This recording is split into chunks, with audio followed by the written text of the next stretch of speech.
Hey, to check which application drained battery the most in the Google Pixel 8a, first you have to open settings, then move into the battery, and now you'll have to go into the battery usage.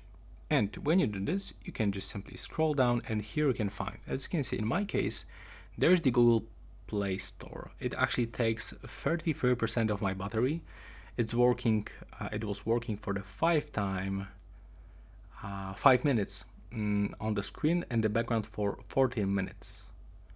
There's also the Google application, the messages, but definitely the Play Store takes the most. And as you can see, it's short time, only like 90 minutes. The Google application is working all the time, but you know, when you are downloading something, it actually takes a lot of battery from your phone.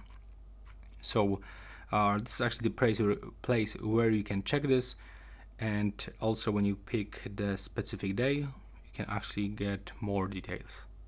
So that's all for this video. Right now, please subscribe to my channel.